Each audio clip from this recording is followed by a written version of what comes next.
live in the kitchen. Today we're going to make asparagus quiche, which is a nutrient-dense quiche made with phyllo pastry and a variety of delicious ingredients. So let's get started and review our ingredients. First we have extra virgin olive oil, phyllo pastry, shallots, Dijon mustard, cooked asparagus. You could steam it or you could boil it. Just make sure that you trim off the white ends, eggs, whole milk, Greek yogurt, nutmeg, black pepper, Gruyere cheese, which we've divided because it's used in two different parts of our recipe.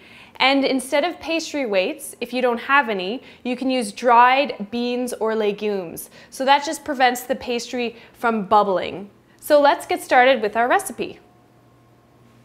So we've preheated our oven to 400 degrees and we're going to grease our tart pan and then start adding our sheets of phyllo pastry. So we're going to take our extra virgin olive oil and a brush and just lightly grease the entire bottom of our tart pan to make sure that the pastry doesn't stick at all.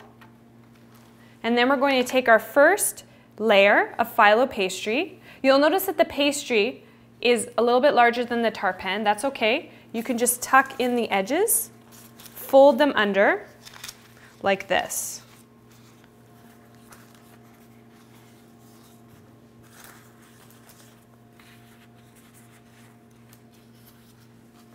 Then we're going to put another layer of extra virgin olive oil onto our phyllo pastry like this. So now we have our 3 sheets of phyllo pastry in our tart pan, and we're going to add our parchment paper and then put our pastry weight, which we're using dried beans, on top to weigh it down. So we'll add our parchment paper. I have probably about 1 cup of dried beans here. Just pour them on top.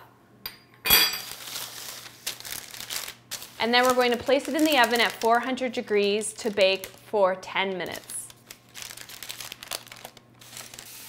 While our pastry is baking in the oven, we've added our shallots to our pan and we're sauteing them for about 3 to 4 minutes until they are translucent.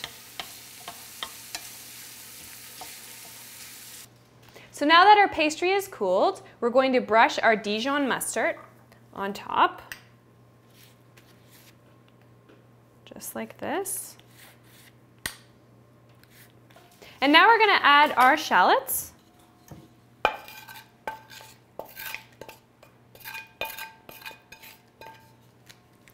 Just distribute the shallots all over the pastry. So now we're going to add our asparagus to our cooled pastry. So we're going to place our asparagus tip to end, just like this.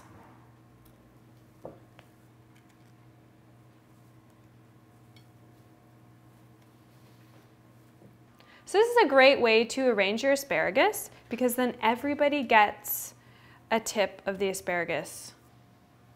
So now we're going to make our mixture that we're going to pour on top of our asparagus. So we're going to add our eggs and lightly whisk them. Then we're going to add our whole milk,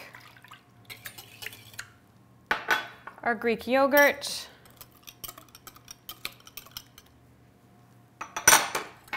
our nutmeg, which adds a really nice flavor, our black pepper, and half of the cheese.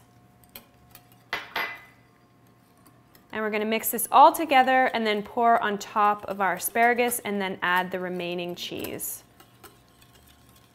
Okay, so we're going to pour this over the asparagus. Try and make sure that it's evenly covered.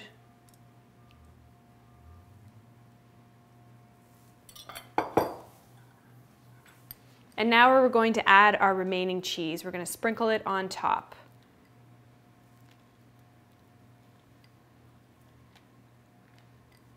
So now we're going to place it in the oven and cook it for 10 to 15 minutes. Just be careful you don't overcook it because when you remove the quiche from the oven, it actually continues to cook. We've removed our asparagus quiche from the oven and let it cool for a little bit, and now it's ready to enjoy.